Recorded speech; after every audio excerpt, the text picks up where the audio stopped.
وكانوا لا يستطيعون سمعا أفحسب الذين كفروا أن يتخذوا عبادي من دوني أولياء إنا أعتدنا جهنم للكافرين نزلا قل هل ننبئكم بالأخسرين أعمالا الذين ضل سعيهم في الحياة الدنيا وهم يحسبون أنهم يحسنون صنعا أولئك الذين كفروا بآيات ربهم ولقائه فحبطت أعمالهم فلا نقيم لهم يوم القيامة وزنا ذلك جزاؤهم جهنم بما كفروا واتخذوا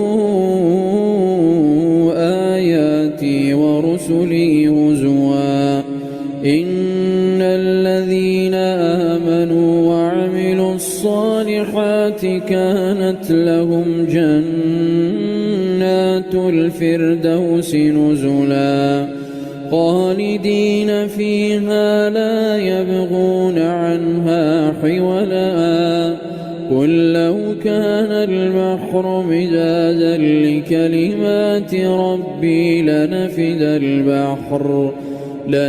البحر قبل أن تنفد كلمات ربي ولو جئنا بمثله مددا قل إنما أنا بشر مثلكم يوحى إلي أنما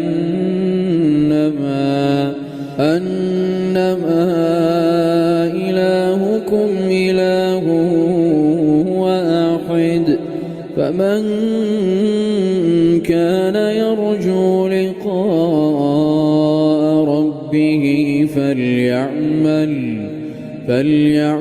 عملا صالحا ولا يشرك بعبادة ربه أحدا.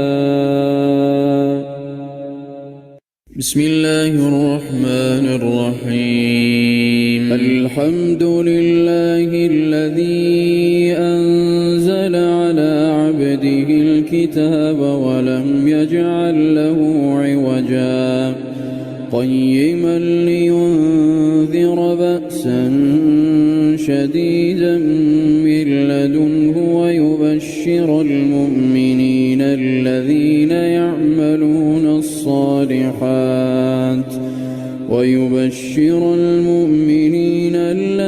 يعملون الصالحات أن لهم أجرا حسنا ماكثين فيه أبدا وينذر الذين قالوا اتخذ الله ولدا ما لهم به من علم ولا لآبائهم كبرت كلمة تخرج من أفواههم إن يقولون إلا كذبا فلعلك باخع نفسك على آثارهم إن لم يؤمنوا بهذا الحديث أسفا إنا جعلنا ما على الأرض زينة لها لنبلوهم أيهم أحسن عملا وإنا لجاعلون ما عليها صعيدا جرزا أم أم حسبت أن أصحاب الكهف والرقيم كانوا من آياتنا عجبا إذ أوى الفتية إلى الكهف فقالوا ربنا آتنا من لدنك رحمة وهيئ لنا من أمرنا رشدا فضربنا على آذانهم في الكهف سنين عددا ثم بعثناهم لنعلم أي الحزبين أحصى لما لبثوا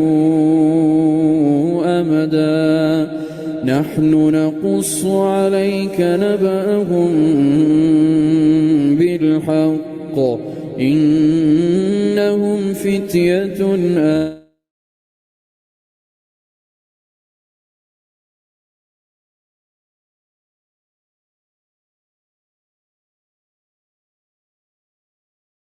Assalamualaikum warahmatullahi wabarakatuh.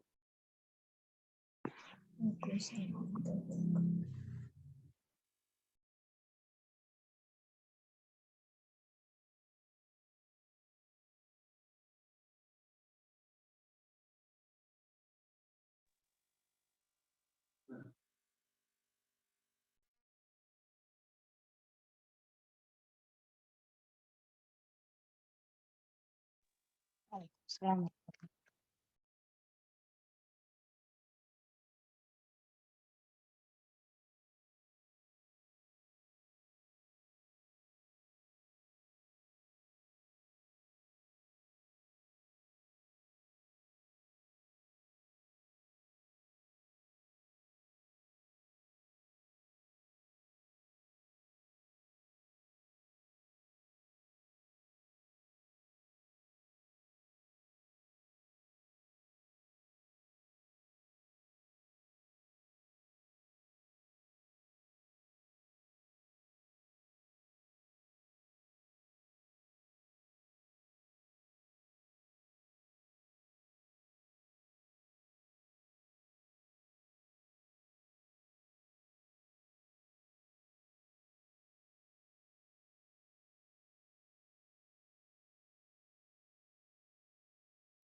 Baik, sebelum dimulai, apakah suara saya terdengar dengan jelas? Soalnya suara saya agak serak, berhubung sedikit kurang. Agak putus-putus, Tad. Oh Insya iya. Allah jelas, Jelas, Tad. Tad. Jelas. Oh, yang lain jelas, tapi ada yang masih putus-putus ya. Jelas, alhamdulillah. Jelas, Ustadz. Baik, kita mulai saja majelis kita dengan membaca basmalah. Bismillahirrahmanirrahim. Assalamualaikum warahmatullahi wabarakatuh. Waalaikumsalam Waalaikumsalam warahmatullahi warahmatullahi wabarakatuh. wabarakatuh. Alhamdulillah, wassalatu wassalamu ala rasulillah wa ala alihi wa sahbihi wa man walah. Asyhadu an la ilaha illallah wahdahu la syarikalah wa asyhadu anna Muhammadan abduhu wa rasuluhu la nabiyya ba'dah. Rabbi shrah li sadri wa yassir li amri wahlul 'uqdatam min lisani yafqahu qawli, amma ba'd.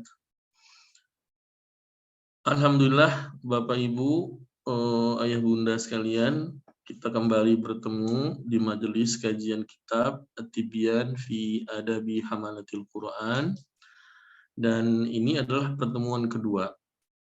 Mudah-mudahan Allah Subhanahu wa taala memberikan izin kepada kita, kekuatan kepada kita sehingga kita bisa menyelesaikan kitab ini, ya, sekalipun tentu itu membutuhkan waktu dan keutamaan.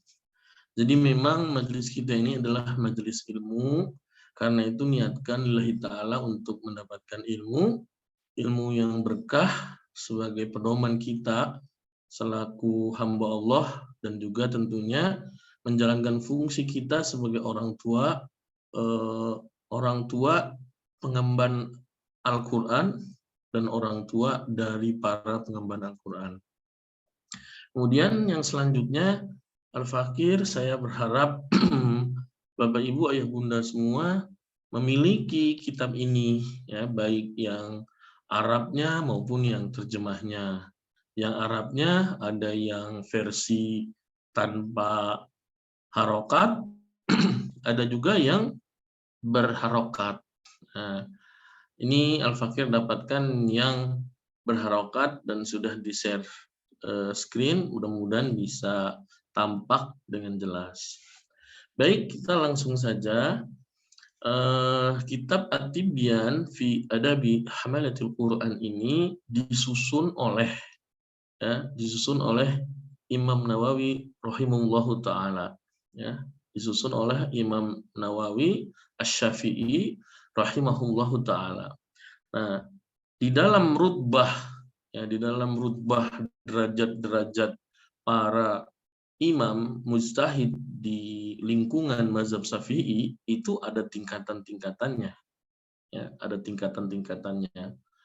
Nah, dan Imam Nawawi Asy-Syafi'i rahimahullahu taala ini memiliki derajat tertinggi, ya, kalau di ranking, ya ranking 1 lah. Dalam arti seperti ini, apabila ada pendapat-pendapat fikih terkait mazhab Syafi'i, maka yang pertama kali dirujuk adalah pendapat Imam Nawawi rahimahullahu taala. Nah, karena itu apa yang beliau tuliskan di dalam kitab At-Tibyan ini adalah memang perkara-perkara penting, ya, perkara-perkara penting yang untuk diketahui, difahami, ya, dalam perspektif seorang yang memang keilmuannya diakui, ya. Selain kitab At-Tibyan, banyak sekali kitab-kitab yang beliau tulis, beliau susun, ya, dan tentunya salah satu yang sangat populer, yang sangat terkenal adalah Syarah Sahih Muslim, ya. Ya, beliau menjelaskan hadis demi hadis yang diriwayatkan oleh Imam Muslim, sekalipun beliau sendiri tidak pernah sampai akhir hayat beliau rahimahullah taala tidak pernah memiliki kitab kumpulan hadis Imam Muslim, ya, karena memang beliau memiliki hafalan yang cukup kuat dalam hadis. Nah, sebenarnya dalam kitab ini ada bagian khusus, ya, tarjamah muallif tentang biografi dari penulis kitab At-Tibyan fi Adabi Hamalatil Quran, tetapi mungkin Bapak Ibu Ayah Bunda bisa mendapatkan keterangannya di luar kitab ini. Ya, saya Al-Fakir hanya memberikan tadi sekilas bagaimana pandangan terhadap beliau, ya, Imam Nawawi Asy-Syafi'i rahimahullahu taala, menurut ulama-ulama lain, di mana beliau memiliki rutbah atau derajat tertinggi dalam lingkungan mazhab Syafi'i. Nah, di dalam kitab ini insya Allah kita akan membahas beberapa bab, ya. Bab yang pertama itu tentang al-babul awal, ya, fi atrafin min fadilati tilawatil Qur'ani wa hamalatih, yaitu tentang keutamaan, ya, keutamaan membaca Al-Qur'an dan mengembannya. Mengembannya di sini maksudnya adalah menghafal Al-Qur'an. Kemudian bab yang kedua itu tentang fit tarjihil qiraati wal qari ala ghairihima, ya, tentang keutamaan, ya, keutamaan, kelebihan membaca dan pembaca dibanding selain keduanya. Jadi ada aktivitas membaca dan yang melakukan pembaca itu sendiri dibanding selain keduanya, ya, selain aktivitas membaca Al-Quran dan selain orang yang membaca Al-Quran. Kemudian bab yang ketiga akan dibahas tentang fi ikrami ahlil Qur'ani wan nahyi an izaihim. Jadi bab tentang memuliakan ahlul Quran, ya, dan larangan untuk menghinakan mereka, menyusahkan mereka, dan hal-hal lain yang serupa. Kemudian al-babul rabi, di bab yang keempat kita akan membahas tentang fi adabi muallimil Qur'ani wa muta'allimih, ya, yaitu tentang adab-adab mengajar bagi pengajar Al-Qur'an dan bagi para pembelajar Al-Qur'an. Kemudian di bab kelima, al-bab al-khamis, ya, akan dibahas tentang fi adabi hamilil Qur'ani wa thawabih, yaitu adab-adab pengemban Al-Qur'an, dalam hal ini penghafal Al-Qur'an, dan balasannya dan pahalanya. Kemudian al-bab sadis, di bab yang keenam akan dibahas tentang fi adabil qiraati wa huwa mu'zamul kitabi wa maqsuduh. Jadi adab-adab membaca Al-Qur'an dalam posisi Al-Qur'an adalah kitab yang mulia dan untuk apa kemudian diturunkan oleh Allah Subhanahu wa taala. Kemudian di al-bab as-sabi, di bab yang ketujuh, itu akan dibahas tentang fi adabin nas kullihim ma'al Qur'an, yaitu adab-adab bagi seluruh orang, seluruh manusia terhadap Al-Qur'an. Di bab yang ke-9, al-babus tsamin, akan dibahas fil ayati was-suwaril mustahabbah fi awqat wa ahwal makhsusah, yaitu akan dibahas tentang ayat-ayat atau surat-surat yang mustahabbah, ya, yang memiliki keutamaan dalam pembacaannya di waktu-waktu tertentu atau kondisi tertentu secara khusus. Kemudian al-bab at-tasi', mohon maaf ini bab yang ke-9, tadi bab ke-8, fi kitabatil Qur'an wa ikramil mushaf, yaitu tentang menulis Al-Qur'an dan memuliakan mushaf. Nah, terakhir ada 10 bab berarti kitab ini, yaitu al-babul ashir fi dhabti alfazi hadzal kitab, yaitu tentang penetapan lafaz-lafaz yang ada di dalam kitab ini. Apa maksud lafaz-lafaz yang dipilih oleh Imam Nawawi rahimahullahu taala yang kemudian dicantumkan di dalam kitab ini. Baik, Bapak Ibu, Ayah Bunda sekalian dirahmati Allah Subhanahu wa taala, kita langsung saja memasuki bab yang pertama, ya, yaitu tentang fi atrafin min fadilati tilawatil Qur'an wa hamalatih, yaitu tentang keutamaan, ya, fadilah tilawatil Qur'an, membaca Al-Qur'an, wa hamalatih, dan mengembannya. Nah, jadi di sini ada dua hal yang perlu kita ketahui. Ya. Yang pertama tilawah, nah, kemudian tilawatul Quran, tilawah Al-Quran, kemudian hamalatul Quran, ya, mengemban Al-Quran. Nah, apa itu tilawah? Ya, tilawah itu membaca, ya, membaca Al-Quran. Nah, dalam posisi kita hafal Al-Quran, baik sebagian atau seluruhnya, ya, ataupun kita tidak hafal Al-Quran. Ya. Jadi membacanya dengan melihat tulisan, katakanlah dengan melihat mushaf, itu tilawah. Nah, jadi tilawah ini berorientasi kepada suatu aktivitas, suatu pekerjaan yang bernilai ibadah. Ya, membaca Al-Quran itu bernilai ibadah. Berbeda kalau membaca hadis atau qaul-qaul ulama. Nah, sedangkan wahamalatih dan pengembannya, ya, pengembannya sehingga pengembannya dalam hal ini orang tertentu itu adalah orang yang memiliki hafalan yang banyak. Katakanlah hamalatul Quran itu adalah penghafal Al-Quran. Ya.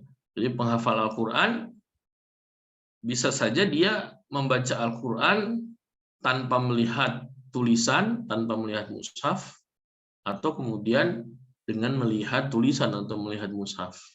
Bahasa umumnya membaca bin nazar, ya, membaca bin nazar dengan melihat mushaf, atau bil ghaib, ya, tanpa melihat mushaf. Jadi kalau hamalatih ini lebih cenderung kepada orangnya. Jadi kalau tilawah kepada aktivitasnya, kalau hamalatih itu orangnya. Nah, ini di bab pertama ini keutamaan tentang membaca Al-Quran dan penghafalnya. Seperti itu. Baik, didahului oleh sebuah ayat Al-Quran. Qala Allah Ta'ala, a'udzu billahi minasyaitonir rajim. Innal ladzina yatsluna kitaballahi wa aqamus shalah wa anfaqu mimma razaqnahum sirran wa alaniyah yarjuna tijaratan lan tabur yuwaffiyahum ujurahum wa yazidahum min fadlih innahu ghafurun syakur. Ini di dalam surat Al-Fatir, ya, ayat ke 20, ayat 19 sampai ayat 20. Di mana Allah Subhanahu wa taala menegaskan sesungguhnya orang-orang yang membaca kitab Allah, ya, dalam hal ini Al-Qur'an, kemudian wa aqamus shalah, mereka mendirikan salat, kemudian wa anfaqu mimma razaqnahum, berinfak dengan apa yang diberikan, dirizkikan oleh Allah Subhanahu wa taala, karena pada hakikatnya memang apa yang kita miliki hakikatnya adalah milik Allah Subhanahu wa taala yang dirizkikan kepada kita, kemudian diberi izin memiliki baik secara individu, kolektif ataupun negara, sirra wa alaniyah, baik itu secara diam-diam maupun terang-terangan, yarjuna, ya, di mana orang-orang ini berharap tijaratan lan tabur, yaitu suatu transaksi layaknya berdagang lan tabur, yang tidak akan pernah rugi. Maka orang-orang yang memiliki sikap dan perilaku, sekali lagi sikap dan perilaku, jadi yarjuna tijaratan lan tabur, memiliki sikap berharap kepada Allah Subhanahu wa taala dan berperilaku tidak sekedar membaca Al-Qur'an tetapi mengamalkannya dalam bentuk salat, kemudian berinfak baik secara sembunyi-sembunyi maupun terang-terangan, dan tentunya ada banyak amalan soleh lain, ya, yang dijelaskan di berbagai ayat lainnya dan juga hadis-hadis. Apa kata Allah Subhanahu wa taala? Liyuwaffiyahum ujurahum. Maka Allah akan menyempurnakan balasan bagi mereka. Nah, seperti apa bentuk kesempurnaan Allah Subhanahu wa taala? Ya, bagi balasan untuk mereka, yaitu wa yazidahum min fadlih, yaitu dengan menambah keutamaan mereka. Jadi mereka orang-orang yang membaca Al-Quran kemudian beramal soleh, ya, yang diwakili dengan frase aqamus shalah wa anfaqu mimma razaqnahum, kemudian memiliki sikap berharap kepada Allah, ya, itu sudah sesuatu yang mulia. Kemudian disempurnakan oleh Allah dengan cara apa? Yazidahum fadlih. Allah menambah keutamaan itu. Innahu ghafurun syakur. Dan sesungguhnya Allah Maha pengampun dan Maha bersyukur, Maha mensyukuri.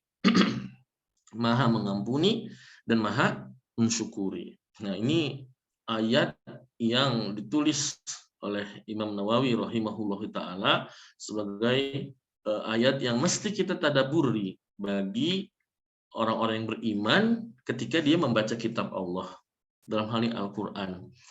Nah, karena itu ketika kita punya diri kita sendiri, ya, selaku orang tua para pengemban dakwah, para pengemban Al-Qur'an. Jadi mungkin di sini banyak Bapak Ibu, orang tua, ayah bunda yang anak-anaknya disekolahkan, ya, di sekolah, di madrasah, di pesantren, yang itu akrab sekali dengan Al-Qur'an. Maka dari ayat ini, ya, kita terutama juga para pengasuh, pengelola lembaga, bukan sekedar anak-anak itu yatluna kitab Allah, hanya sekedar kemudian membaca kitab Allah Subhanahu wa taala, tetapi mereka juga harus melakukan amalan-amalan soleh secara bersamaan dan menghadirkan, menumbuh kembangkan sebuah sikap, ya, sebuah sikap pengharapan hanya kepada Allah Subhanahu wa taala. Jadi guru kami, ya, Syekh Nasruddin Osam At-Tamadi Al-Azhari itu mengingatkan, ya, jadi para hamalatul Quran, para pengemban Al-Quran, para penghafal Quran, ya, para pembaca itu memiliki jalan hidup yang berbeda dengan yang lain, ya, di mana mereka adalah orang-orang yang betul-betul berharapnya kepada Allah Subhanahu wa taala. Jadi Allah Subhanahu wa taala yang menjamin hidup mereka. Nah, karena itu dari sini, ya, Bapak Ibu selaku orang tua dari mereka yang belajar di sekolah Al-Quran, ya, mengambil sikap bahwasanya mereka akan berbeda dengan anak-anak yang lain yang itu sekolah, misalnya di sekolah umum, ya, di mana kemudian banyak sekali orang-orang di sekolah umum, maksudnya siswa-siswa, ya, di sekolah umum kalau ditanya, nanti kamu ke depan mau jadi apa? Saya mau jadi dokter. Ketika ditanya, kenapa ingin jadi dokter? Karena duitnya banyak, uangnya banyak, gitu kan, ya. Ditanya lagi, ada yang ingin menjadi, katakanlah, engineer, programmer, dan sebagainya, sama, ya, ya, ingin mendapatkan penghidupan yang lebih, ya, bahasa kita mah jadi orang kaya lah, seperti itu, mengumpulkan banyak materi. Nah, kita selaku orang tua, ya, tidak boleh kemudian memiliki sikap seperti ini terhadap anak-anak kita yang itu dididik keseharian mereka lebih banyak bersama Al-Quran, bersama kitab Allah, bersama kemudian dilatih amal, sholat, dan sebagainya. Nah, kemudian dinukilkan sebuah hadis. Nah, ini hadis yang mungkin menjadi pijakan cara pandang kita kepada diri kita, putra-putri kita, kemudian anak-anak kita, guru-guru mereka, ya, terkait dengan kehidupan mereka bersama Al-Quran. Wa ra'ayna an Utsman bin Affan, diriwayatkan dari sahabat Utsman bin Affan radhiyallahu an, qala, dia berkata, qala Rasulullah sallallahu alaihi wasallam, Rasulullah sallallahu alaihi wasallam bersabda, khairukum man ta'allama al-Qur'ana wa 'allamah. Sebaik-baik kalian adalah yang belajar Al-Qur'an dan mengajarkannya. Coba kita renungi bersama, khairukum, ya, sebaik-baik kalian. Ya, manusia ini adalah makhluk terbaik di alam raya ini dibanding hewan-hewan dan binatang. Tetapi di antara semua manusia yang saat ini mungkin berjumlah 1,7 miliar, ya, khairukum yang terbaik di antara kalian, yang terbaik di antara mereka manusia saat ini itu man ta'allama al-Qur'ana wa 'allamah. Yang itu mempelajari Al-Qur'an dan mengajarkannya. Karena itu sikap yang harus kita bangun ketika kita melihat anak-anak kita ketika mereka sekolah, ya, belajar Al-Qur'an. Banyaknya itu belajar Al-Quran, entah belajar membaca, belajar menghafalkan Al-Quran, kemudian mengulang hafalan, menulis Al-Quran, belajar bahasa Arab, bahasa Al-Quran, berlatih amal apa yang diperintahkan di dalam Al-Quran. Nah, maka sikap yang kita bangun adalah mereka adalah manusia-manusia terbaik. Jadi kalau kita punya anak misalnya 2 saja misalnya, dengan kemampuan yang sama, yang satu kemudian sekolah, ya, dengan kurikulum dan budaya yang itu banyak pelajaran umum, katakanlah sains, karena kayaknya menurut orang tuanya ini berbakat, anak yang A ini kayaknya berbakat sebagai dokter atau insinyur, sedangkan satu lagi disekolahkan di sebuah sekolah yang kurikulumnya kurikulum Al-Quran. Banyaknya itu, ya, bersama Al-Quran. Maka dari sini kita memiliki perspektif, ya, bahwasanya, ya, anak kita yang kemudian kesehariannya bersama Al-Quran ini adalah khair. Dia adalah anak yang terbaik. Ya. Kenapa? Karena dia belajar Al-Quran. Ya. Kesehariannya lebih banyak belajar Al-Quran. Khairukum man ta'allam. Gitu. Sebaik-baik mereka yang belajar Al-Quran. Wa 'allamah. Dan kita juga memiliki pandangan kepada guru-gurunya. Bahwasanya guru-gurunya ini juga manusia terbaik. Gitu. Jadi jangan kemudian karena kita mendudukkan anak kita sosok manusia, ya, kemudian juga guru-gurunya yang juga sosok manusia, maka orang tua, ya, ayah bunda semua harus memandang mereka ini, ya, bahwasanya mereka adalah manusia terbaik, seperti itu. Jadi mereka ini manusia, karena itu segala bentuk perilaku, entah itu ketika berinteraksi, berkomunikasi, memberikan sedekah, memberikan hadiah, maka dalam perspektif yang terbaik, karena mereka ini adalah manusia-manusia terbaik. Nah, bagaimana orang tua? Nah, orang tua yang, ya, yang menempatkan putra-putri mereka, ya, yang mengkondisikan putra-putri mereka dalam suasana bersama Al-Quran oleh guru-guru, ya, Al-Quran, katakanlah dalam kurikulum yang itu didominasi oleh Al-Quran, maka sesungguhnya mereka adalah orang tua yang terbaik. Karena itu lembaga pendidikan, mau pesantren, mau sekolah, mau madrasah, itu juga punya pola pandang sebaliknya kepada orang tua. Ya. Bahwasanya orang tua ini adalah orang tua yang terbaik menurut Rasulullah Shallallahu Alaihi Wasallam, karena telah menempatkan putra-putri mereka dalam suasana, ya, manhaj, katakanlah kurikulum dan budaya yang itu lebih banyak belajar Al-Quran. Jadi ini adalah hadis ini mengajak kita untuk membangun paradigma pola pandang kita terhadap anak kita. Padahal anak kita, ya, yang mereka mungkin harus tunduk kepada kita, tetapi mereka adalah manusia terbaik. Ya, cara kita hidup dengan mereka, ya, kemudian juga kepada guru mereka, kita menyayangkan, ya, kita menyayangkan miris, gitu ya, orang tua, mohon maaf, ya, su'ul adab, buruk adab, Satu kepada anaknya, dua kepada guru-guru mereka. Ya. Sudah nak, kamu kayaknya udah cukup sampai kelas 3 saja. Setelah ini kamu nanti belajar perbanyak, belajar sains, komputer dan sebagainya. Bisa dibayangkan, ya, bisa dibayangkan ketika seorang anak ya di sekolah ataupun di rumah melakukan banyak amalan yang terbaik, tiba-tiba kemudian di stop, ya, di stop. Begitu juga kepada gurunya. Guru Al-Quran mah tidak lebih baik dibanding guru-guru sains misalnya yang lebih pintar, lebih bisa membentuk anak yang itu berpeluang hidup lebih baik seperti itu.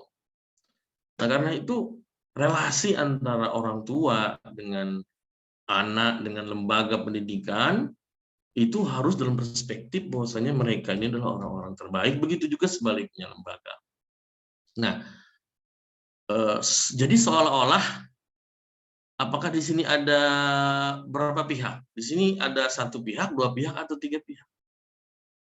Ada orang tua, ada anak, ada orang tua, ada guru. Mungkin ada yang ingin beropini bagaimana konstelasi hubungan antara anak, orang tua, dan lembaga yang di dalamnya ada guru-guru. Apakah tiga triple gitu ya, 3 di dalam 1 ya, saya nggak menyebut trinitas gitu. Silakan, mungkin ada yang mau beropini, silakan Bapak Ibu. Ini on semua ya, khawatir pada tidur. Silakan Bu Masriah mungkin, atau Ummu Rafi, atau Ustazah Iin. Iya, Seperti apa sebenarnya konstelasi hubungan antara anak, guru, dan orang tua? Iya, kalau saya begitu ya, saya di rumah itu ya berusaha untuk lebih dekat begitu dengan anak-anak. Dan kemudian kalau untuk saya juga dengan guru begitu ya, itu juga maksudnya itu menjalin hubungan itu juga bukan sebatas guru dengan guru yang mengajar begitu ya di sekolah, kemudian kami orang tua kemudian itu terpisah begitu, tapi kami bersinergi begitu, bagaimana untuk supaya capaian anak-anak ini bisa begitu ya, untuk kalau di sekolah itu mencapai semua mata pelajaran termasuk untuk menjadi seorang hafiz Quran. Itu sih Ustadz. Yeah. Jadi kita bersinergi begitu ya antara anak, antara orang tua dan dan guru begitu kan. Kadang kan kalau kebanyakan di luar sana itu ya Ustadz, yang saya pahami gitu ya, orang tua itu melepaskan begitu ya dengan kepada gurunya begitu ya, atau misalnya sebaliknya guru juga begitu melepaskan itu kepada orang tua. Nah itu kan jadinya nggak ada berkesinambungan begitu, nggak ada sinergi kan begitu ya Ustadz. Ya, Kalau saya sih begitu. Ya, begitu. Nah, syukran jazakillah Ibu Masriah. Ibu Masriah dari mana ini? Dari Somber, Balikpapan. Oh, Somber Balikpapan ya, dekat Pelabuhan Feri yang lama ya. Ya, benar kan, benar. Silakan, ada lagi yang lain mungkin. Di sini ada Ummu Rafi. Saya pakai HP yang istri. Oh iya Bapak.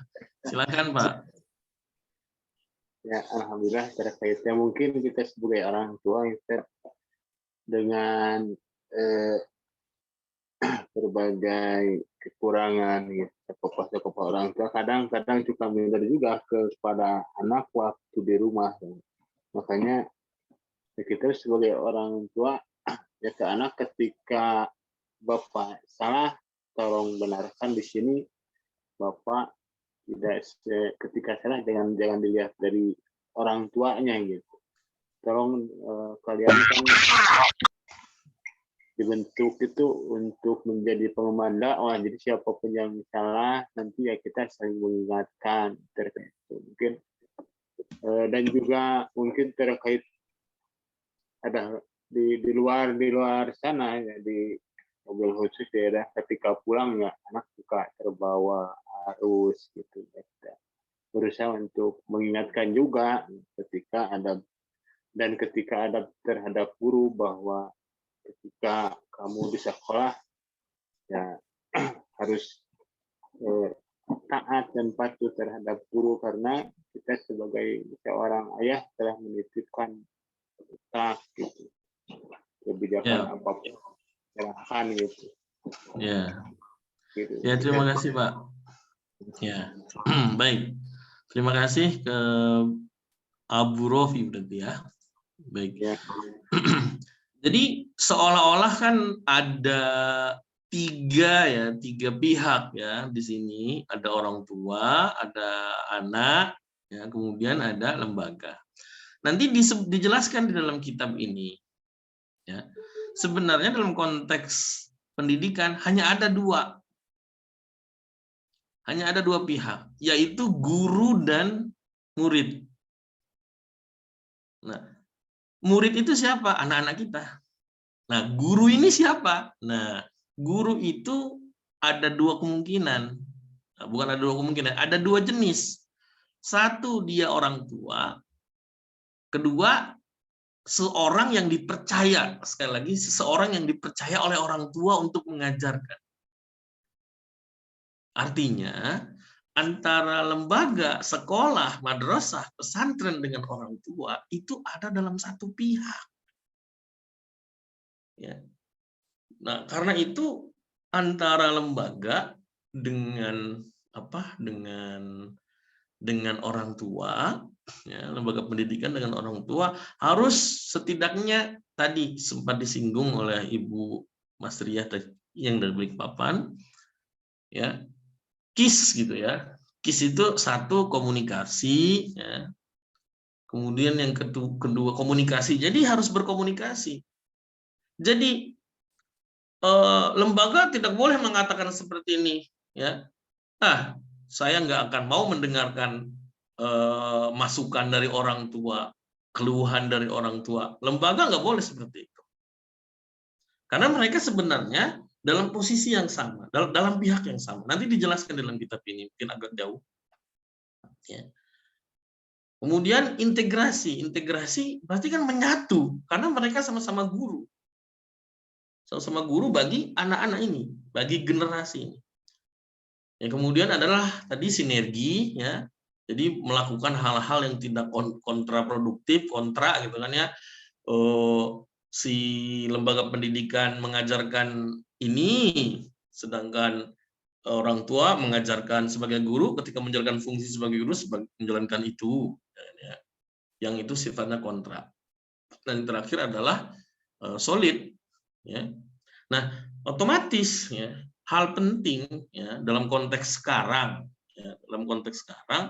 yang mesti dimiliki oleh orang tua adalah trust, kepercayaan kepada lembaga. Dan di sisi lain lembaga harus terbuka dengan orang tua, sekalipun nanti memiliki standar-standar yang sama. Nah, pihak yang lain adalah orang tua. Contoh begini. Jadi kalau anak kita itu datang ke sekolah atau ada di pesantren, guru-guru mereka itu adalah orang tua mereka. Sekali lagi, guru-guru mereka itu adalah orang tua mereka. Misalnya ada anak namanya Abdullah, pergi ke sekolah madrasah Al-Quran misalnya, maka guru-guru mereka itu adalah orang tua mereka di sekolah. Ketika mereka pulang, ketika Abdullah pulang ke rumahnya, maka orang tuanya itu adalah guru mereka. Nah, hal ini yang kemudian harus dibangun. Nah, inilah adab-adab yang mesti dimiliki oleh orang tua dan lembaga. Objek kita sama, yaitu putra-putri kita, seperti itu. Nah, ini berbeda dengan apa yang tadi saya sempat singgung, yang karena banyak sekali orang tua yang jatuh kepada suul adab, tanpa adab kepada lembaga, ya, contoh misalnya tadi ya, menghentikan anak putra kita sedang belajar bertumbuh kembang di sebuah sekolah ataupun pesantren, tiba-tiba udah kamu keluar aja gitu kan ya, di sini mah nggak nyaman ya, seperti itu, tanpa ada komunikasi, tanpa memperhatikan anak ya. Nah, ini bisa jatuh kepada suul adab ya. Jadi adab yang buruk gitu. Baik. Nah, ini hadis pertama ya, baru. Yang ini menjadi pijakan kita dalam membangun paradigma kepada kita ini siapa, anak-anak kita ini siapa, kemudian lembaga pendidikan ini siapa, dan kita posisinya ada di mana. Jadi sebenarnya hanya ada dua pihak di sini, yaitu guru dan murid. Guru itu ya para asatis, ya, para ustadz ustazah, dan juga orang tua di rumah. Nah, seperti itu. Kemudian, nah, hadis ini ya, rawahul imamu Abu Abdullah Muhammad bin Ismail bin Ibrahim al-Bukhari fi sahihi allazi huwa asahul kutub ba'dal Quran. Jadi ini hadis diriwayatkan oleh Imam Bukhari ya, di dalam sahihnya, yang merupakan kitab yang paling sahih setelah Al-Quran. Baik. Jadi tadi ya, mereka ini adalah orang-orang yang terbaik. Bapak, Ibu, Ayah, Bunda adalah orang tua terbaik yang memiliki putra-putri yang terbaik bersama manusia-manusia yang mengajarkan mereka Al-Quran, dan mereka adalah manusia-manusia terbaik. Kemudian kita lanjutkan ke hadis yang selanjutnya. Wa an Aisyah radhiyallahu anha qalat, ini diriwayatkan oleh Aisyah radhiyallahu anha, dia berkata, qala Rasulullah sallallahu alaihi wasallam,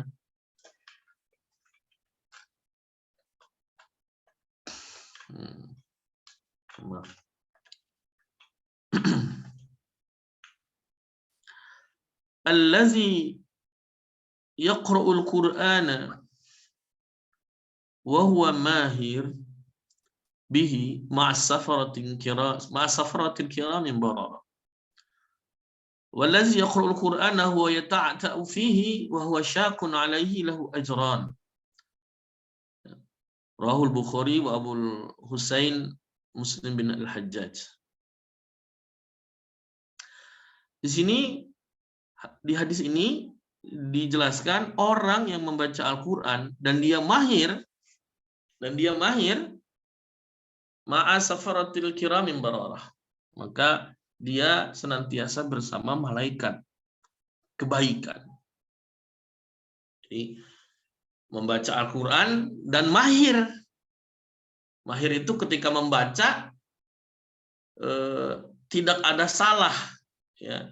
Tidak ada bahasa ilmu tajwid itu, tidak ada layin jali, tidak ada layin khafi, tidak ada kesalahan yang sangat jelas, bahkan tidak ada kesalahan yang sangat yang tersembunyi. Jadi membacanya sesuai dengan ilmu tajwid, ya, sesuai dengan riwayatnya, sesuai dengan ilmu tajwid. Ya, dan dia mahir, maka dia bersama malaikat yang penuh kebaikan. Wallazi yaqra'ul Qur'ana huwa yata'ta fihi, dan orang yang membaca Al-Qur'an yata'ta fihi, terbata-bata, wa huwa syaqun 'alaihi, dan sangat berat, lahu ajran, maka dia mendapatkan dua kebaikan.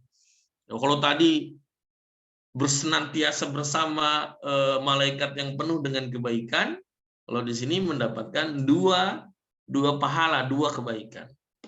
Nah, apa itu ya ta'ta'u fihi? Dijelaskan oleh guru kami ya, Syekh Nasruddin Isam At-Tamadi Al-Azhari. Yang dimaksud dengan ya ta'ta'u fihi itu adalah membaca Al-Quran karena takut salah. Sekali lagi, karena takut salah jadi terbata-bata. Ya. Nah, kesalahan membaca Al-Quran itu kan ada yang tampak, ada yang tersembunyi.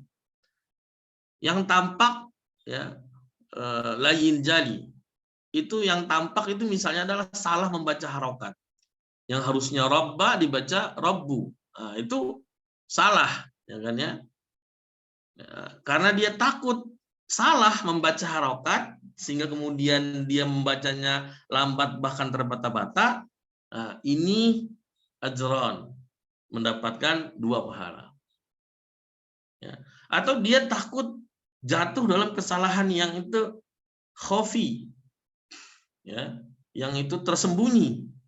Ya, misalnya mestinya ini dibaca raum, tapi kemudian dia tidak raumkan. Nah, itu juga jatuh kepada kesalahan yang khofi. Dia takut jatuh kepada kesalahan yang khofi sehingga dia membacanya terbata-bata. Nah, jadi mahir itu membaca tanpa salah sesuai dengan riwayat, ya, membacanya seperti itu. Kemudian ilmu tajwid, jadi makhrajnya itu tepat, kemudian sifat hurufnya itu tepat, kemudian hukum-hukumnya dipenuhi, hak huruf dan mustahaknya itu dipenuhi, maka itu senantiasa bersama malaikat yang penuh kebaikan. Sedangkan yang itu terbata-bata, lambat karena takut jatuh pada kesalahan, maka dia mendapatkan dua kebaikan, 2 balasan, 2 pahala. Nah, yang fatal itu adalah yang bacaannya itu, sekali lagi, mahir itu bukan berarti lancar.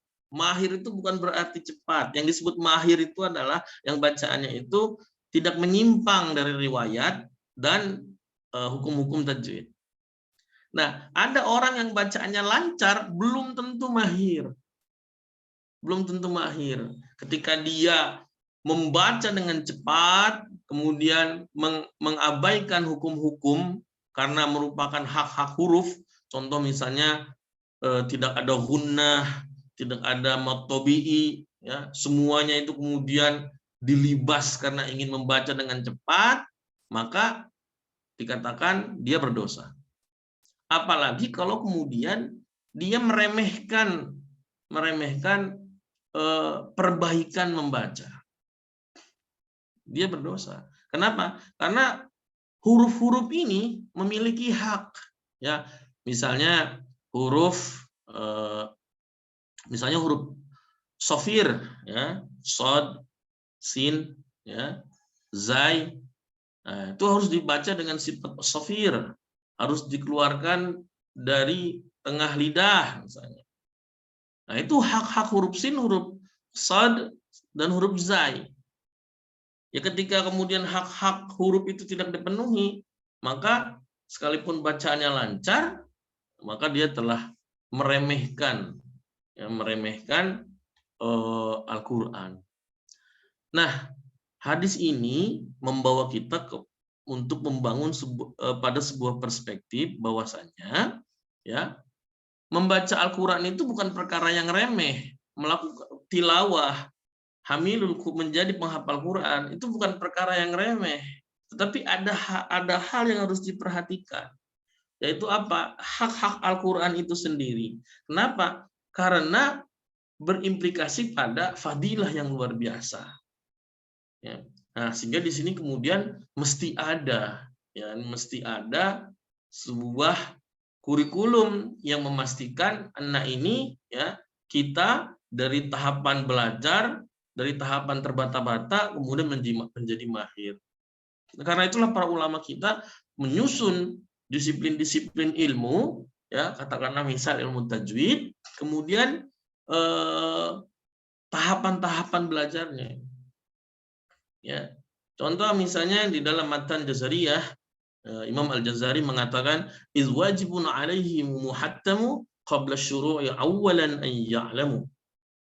Jadi ilmu tajwid itu izwajibun alaihi muhattamu, ini perkara wajib dan penting. Qabla syuru'i awwalan an ya'lamu, yang mesti diketahui, dikuasai sebelum kita menjadi seorang qari, orang yang belajar, orang yang mahir. Jadi belajar ilmu tajwid itu menjadi penting, tahapan yang terpenting. Jangan kemudian ujuk-ujuk aja langsung udah yang penting hafal, yang penting hafalkan Al-Quran, yang penting hafal, yang penting lancar. Ya, nggak seperti itu. Ya. Tetapi ada adab-adabnya, ada tahapan-tahapannya. Ya, dan itu sudah sudah dijelaskan oleh para ulama di banyak kitab ya terkait dengan ilmu ini. Ya, kenapa? Karena tadi berdampak ya Allah Subhanahu wa taala memberikan fadilah yang luar biasa kepada orang-orang ya yang membaca Al-Qur'an, baik dia dalam tingkatan terbata-bata ya ta'ufihi wa huwa syaqqun alaihi ya, terbata-bata dan sangat berat, atau kemudian mahir. Dan ini nggak ada hubungannya dengan apakah dia orang Arab atau bukan orang Arab, tidak ada hubungannya. Ya. Banyak sekali juara-juara musabaqah tilawatil Quran, hifzil Quran yang itu bukan orang Arab karena fasih lisannya. Nah, tidak ada cara juga kita belajar untuk menaikkan kapasitas kita sebagai pembaca yang mahir agar kemudian mendapatkan fadilah yang dijanjikan oleh Allah Subhanahu wa taala kecuali dengan cara talaki. Nah, karena itu orang tua juga, guru juga harus kemudian mencarikan guru-guru Al-Qur'an yang itu fasih lisannya. Ya. Jadi bukan sekedar dia hafal Quran, ya, banyak menguasai riwayat Al-Qur'an, tapi jauh sebelum itu yang terpenting itu adalah yang fasih bacaannya. Fasih itu dalam arti ketika dia membaca, dia menguasai, dia mempraktekkan ilmu-ilmu tajwid. Karena kita diperintahkan membaca Al-Qur'an itu sesuai dengan lagam kefasihan berbahasa orang-orang Arab. Karena Al-Qur'an adalah kitab berbahasa Arab. Dan guru-guru juga harus bersemangat, bertanggung jawab. Ya. Kemudian berguru talaki sampai mati. Ya. Kepada guru-guru yang lebih mahir. Ya, karena itu di sini ada dari Madrasah Al-Qur'an, ada Ponpes Asmaul Husna, ada STP Iskariman, ada guru-guru dari PKBM Anak Tangguh Balikpapan. Ini semua guru-gurunya kan bertalaki kepada para masyayikh yang itu mereka rutbahnya sangat tinggi, derajatnya sangat tinggi sebagai orang Arab, sebagai orang yang kesehariannya mengajarkan Al-Qur'an dengan bahasa fusah. Ya. Dan tidak ada cara lain ya kecuali kemudian berlatih. Dan kita ini orang Indonesia, orang ajam gitu. Ya. Kemudian berpikir kayaknya kita susah untuk kemudian fasih. Itu enggak seperti itu. Ya. Nah, dari hadis ini membawa kita kepada sebuah paradigma gitu. Nah, anak-anak kita mungkin ada yang cepat ya, dia lebih cepat fasih lisannya. Kemudian ada juga yang lambat. Nah, orang tua harus bersabar ya, karena adab-adabnya tadi ya, Allah Subhanahu wa taala sudah memberikan fadilah yang luar biasa kepada mereka. Nah, itu dari hadis ini kita bisa membangun paradigma tentang jangan kemudian meremehkan Al-Qur'an. Ya.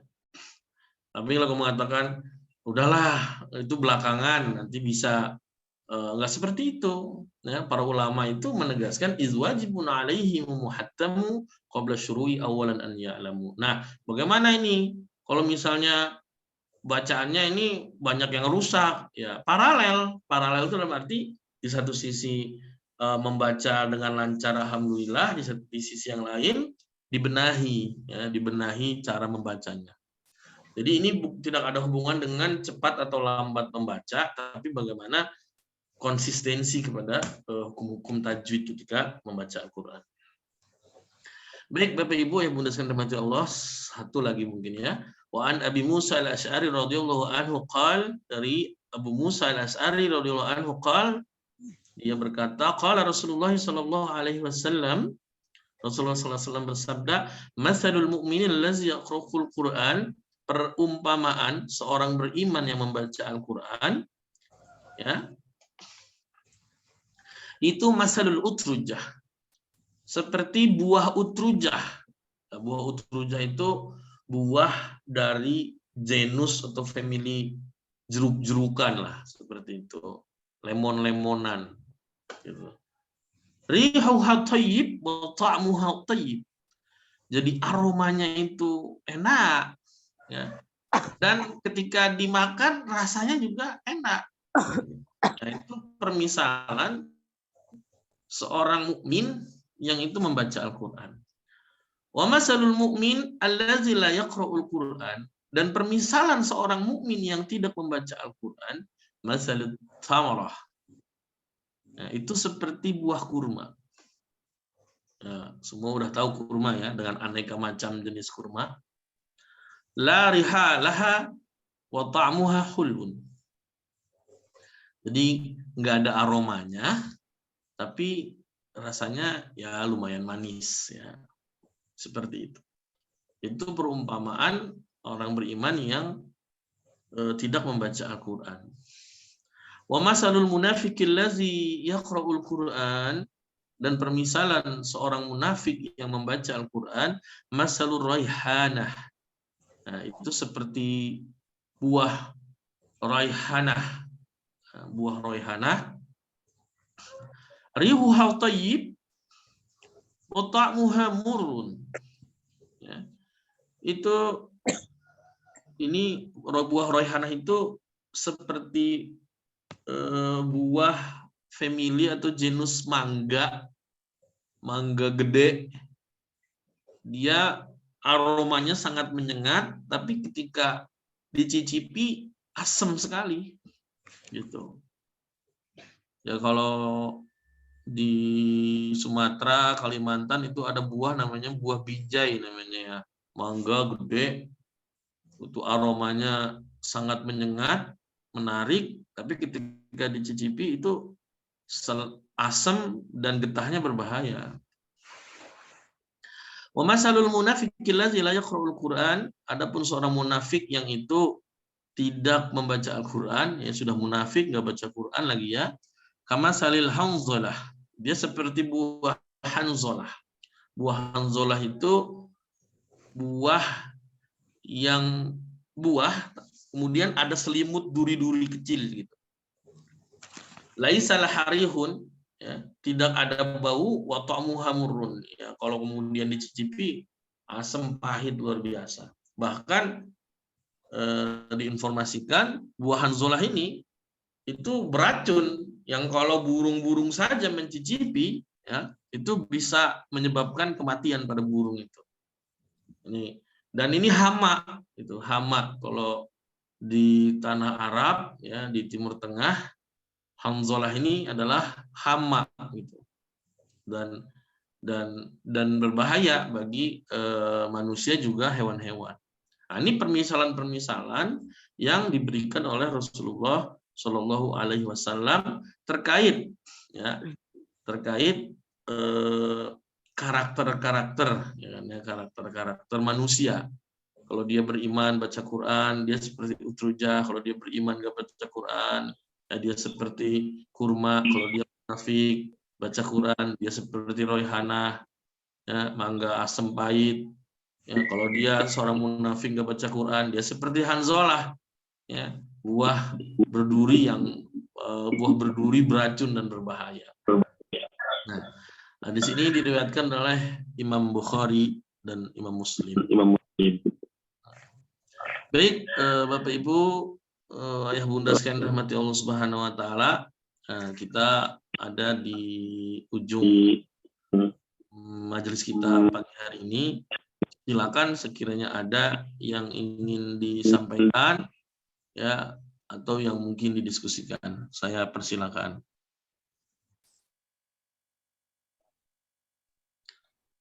Silakan Bapak Ibu. Ustadz, Assalamualaikum warahmatullahi wabarakatuh. Waalaikumsalam warahmatullahi wabarakatuh. Ya, saya hanya ingin bertanya saja Ustadz. Ya, silakan Bu. Ya, terkait dengan yang tadi disampaikan oleh Ustadz, ya bagaimana orang-orang yang membaca Al-Quran, lalu yang beriman, orang yang munafik gitu ya, lalu dengan yang mahir membaca ataupun terbata-bata. Nah, namun mohon maaf gitu ya, banyak sekali para imam itu ya, yang kalau menurut saya begitu ya, mohon maaf gitu ya, keberadaannya kalau seorang imam itu dan beliau itu notabene adalah memang ustadz gitu ya, tapi banyak sekali yang bacaan-bacaannya itu memang sering sekali terbawa dengan daerah, misalnya mohon maaf gitu ya, misalnya kayak mohon maaf sekali gitu ya, keberadaannya karena orang Jawa Barat gitu ya, ketika membacakan za sama jim itu berbeda gitu kan seharusnya gitu. Nah ini seringnya yang saya lihat itu mereka justru terbalik, yang seharusnya dibaca dia za gitu ya, dibacanya ja, dan ketika dibaca ja dia bacanya za. Nah ini bagaimana Ustadz? Kalau menurut saya kan nggak mungkin beliau itu nggak tahu, pasti yang saya tahu beliau insya Allah kayaknya paham gitu. Tapi selalu memakai seperti itu ketika mengimami, apalagi di bulan Ramadan seperti ini gitu ya kan, jamaahnya pasti banyak. Nah ini bagaimana hukumnya gitu Ustadz? Hatur nuhun. Assalamualaikum warahmatullahi wabarakatuh. Ya, nanti juga akan dibahas ya Ibu. Baik, terkait dengan saya pertama bertanya ya kepada guru kami ya kan ya, Syekh Nasruddin Isam At-Tamadi. Mana yang lebih utama menjadi imam sholat? Orang yang punya banyak hafalan, bahkan hafal Quran, bahkan banyak hafal Al-Quran dengan berbagai riwayat, ya, qiraah sab'ah, asroh sughra, asroh kubra, atau seseorang yang itu hafalannya sedikit, bahkan tidak hafal, tetapi yang satu tadi, yang pertama, tetapi banyak cacatnya, makhraj hurufnya, sifat hurufnya, dengan orang yang sedikit hafalan, tetapi mahir itu sesuai dengan makhraj dan sifatnya, berikut hukum-hukumnya. Maka jawabannya adalah yang hafalannya sedikit tetapi mahir ini lebih utama menjadi imam dibanding yang sekalipun hafalannya banyak tetapi bacaannya banyak yang cacat. Kenapa? Karena fadilahnya, keutamaannya lebih tinggi. Ya, yang di situ sekedar hafal, tapi dia tidak bisa memenuhi hak-haknya. Nah, tetapi di adat kita, yang penting hafal banyak, silakan jadi imam, lebih utama jadi imam. Nah, itu sebenarnya fatal. Ya, tidak seperti itu sebenarnya.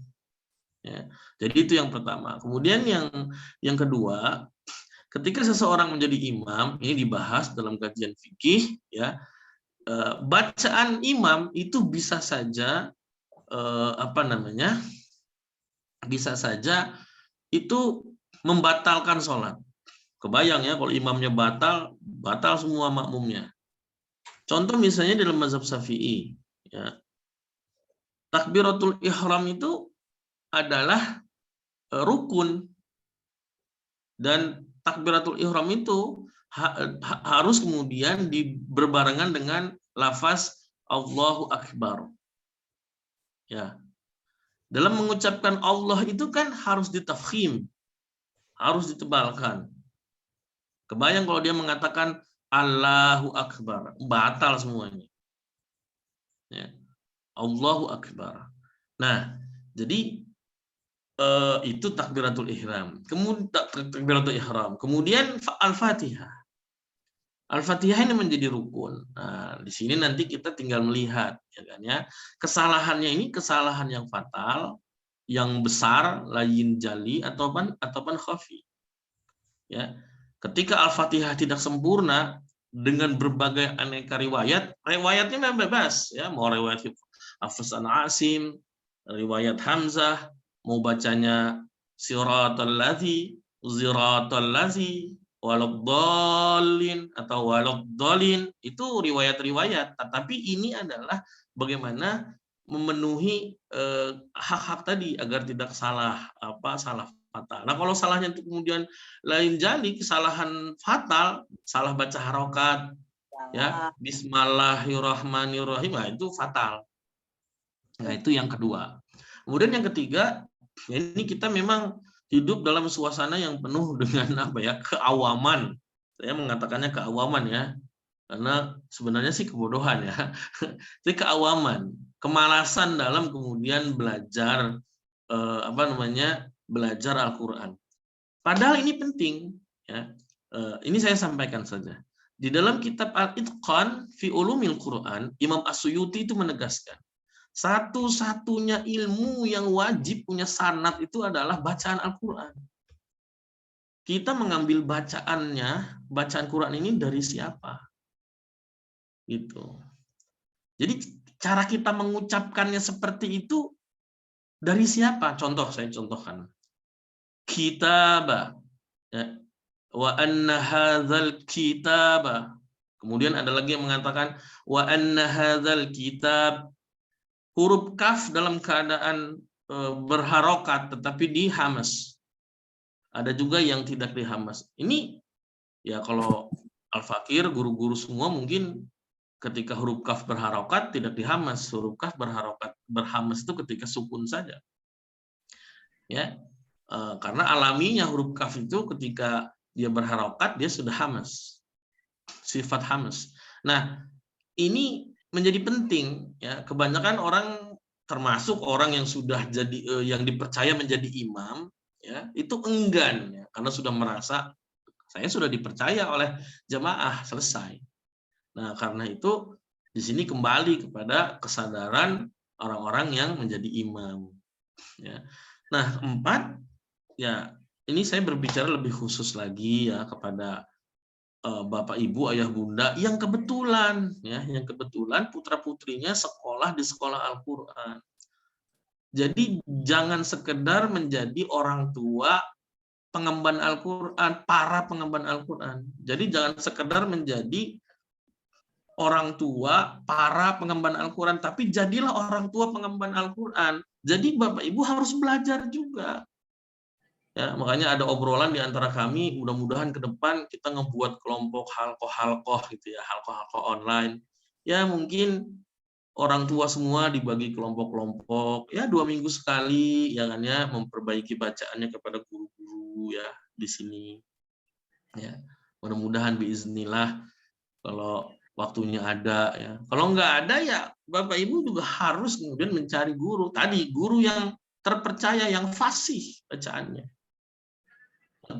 Nah, mohon maaf, misalnya di tanah Sunda huruf fa, ya kan ya, huruf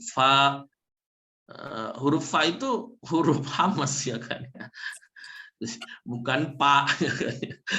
Nah, jadi itu kalau di tanah Sunda ya kan, itu kita mencari guru yang memang fasih, ya, yang dia sudah terukur, teruji, ya, dari siapa dia mengambil bacaan itu, dan dia bukan orang yang sekedar hafal teori ya, tetapi memang dalam hal bagaimana cara membacanya itu yang penting.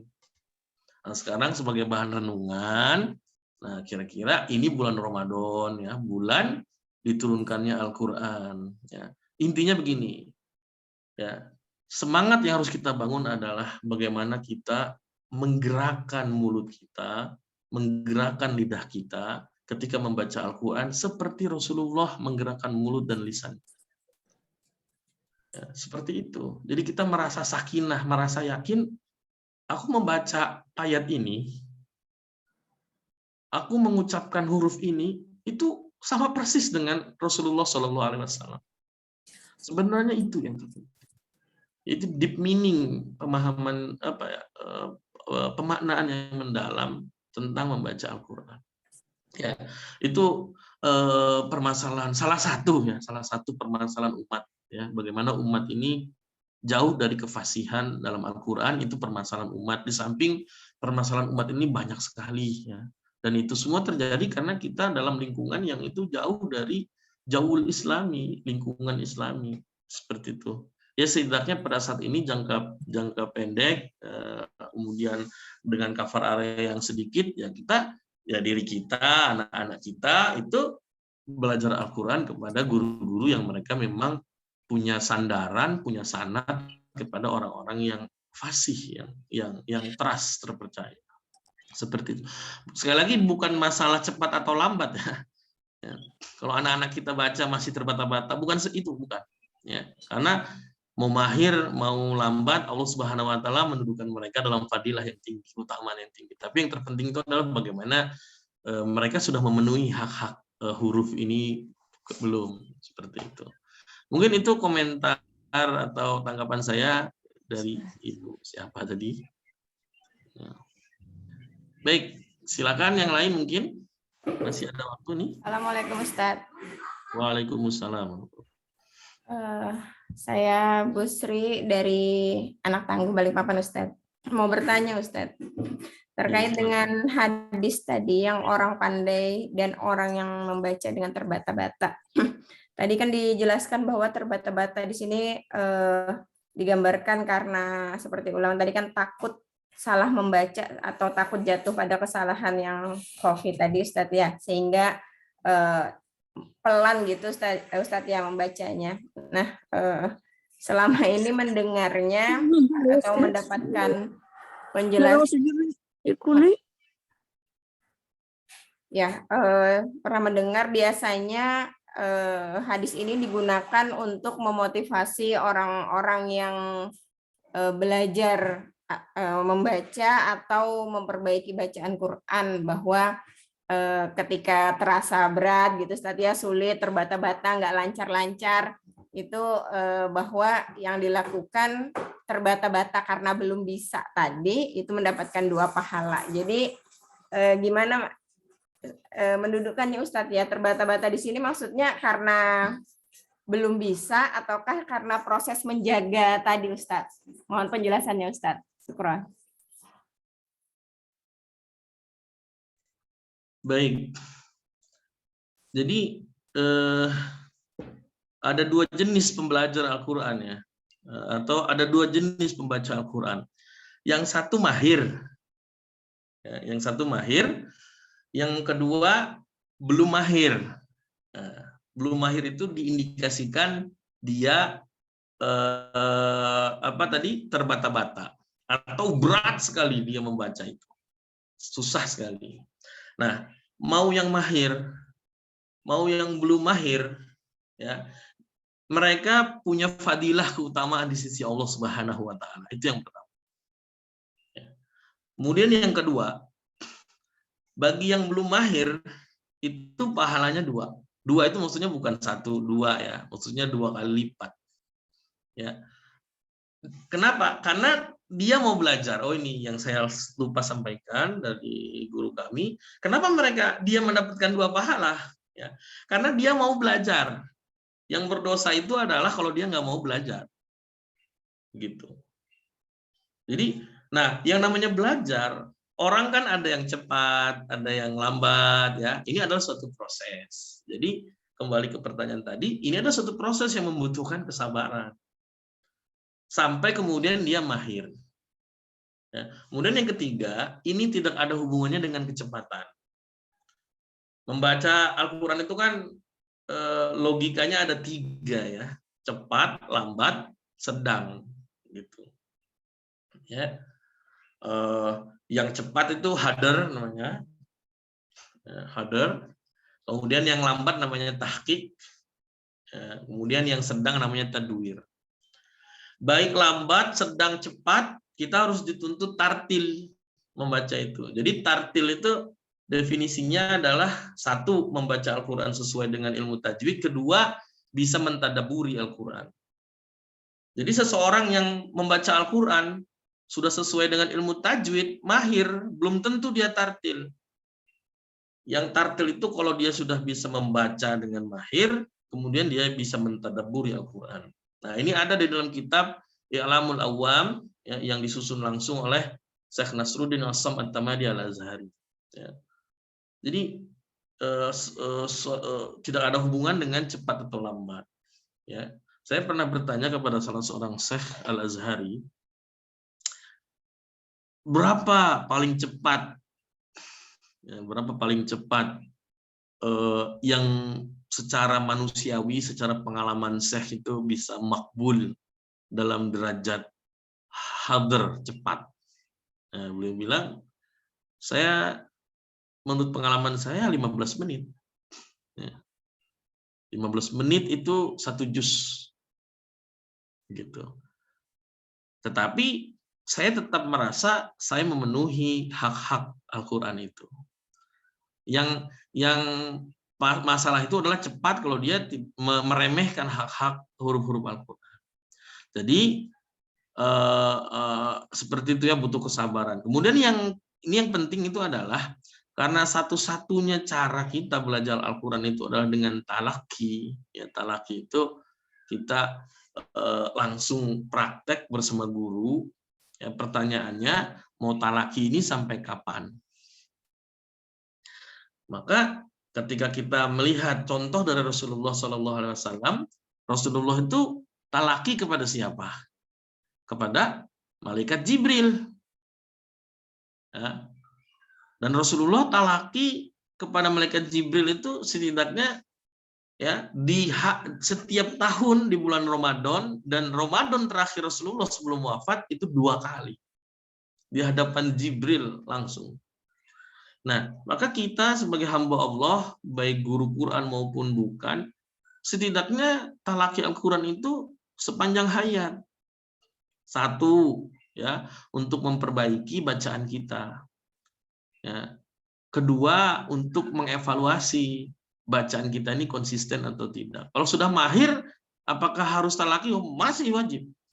Ya, untuk memastikan kita konsisten atau tidak. Yang mulut lisan yang kita gerakan dalam mengeluarkan huruf-huruf dan sifat itu, apakah sudah sakinah sampai kemudian merasa ya seperti inilah Rasulullah SAW mengucapkan. Seperti itu. Nah, begitu Ibu, mungkin jadi butuh kesabaran memang ya. Seperti apapun kondisinya, Allah Subhanahu wa taala menempatkan mereka dengan fadilah yang sangat luar biasa. Begitu. Ya. Nah, walaysa bainahu wa baina tarkihi illa riyadatu mri'in bi faqhihi.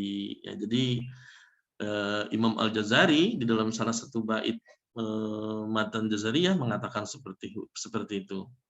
Walaysa bainahu wa bainihi illa riyadatu mri'in bi faqhihi. Kecuali dan kita nggak akan bisa sampai mahir illa kecuali riyadutun bi faqhihi, melatih, melafalkan, menggerakkan rahang, mulut dan lisan kita kepada guru yang terpercaya. Seperti itu mungkin tanggapan Al-Fakir. Dan kita sudah ada di penghujung. Saya pikir cukup ya untuk kesempatan pekan ini. Saya berharap Bapak Ibu bisa mengajak saudara-saudara yang lain untuk bergabung ke dalam majelis ini, karena itu adalah sebuah kebaikan. Dan Al-Fakir mendapatkan pesan dari guru kami yang ketika beliau datang ke Indonesia beberapa kali, beliau menemukan hal yang sangat kontras, yaitu banyak sekali pembelajaran Al-Quran yang itu jauh sekali dari adab-adab bagaimana seseorang itu belajar dan mengajar Al-Quran. Itu saja mungkin yang bisa Al-Fakir sampaikan. Mudah-mudahan Allah Subhanahu wa taala berkenan mempertemukan kita kembali di majelis kajian kitab At-Tibyan fi Adabi Hamalatil Quran di kesempatan pekan depan. Barakallahu li wa lakum. Wassalamualaikum warahmatullahi wabarakatuh. Waalaikumsalam. warahmatullahi wabarakatuh. Jazakallah khairan.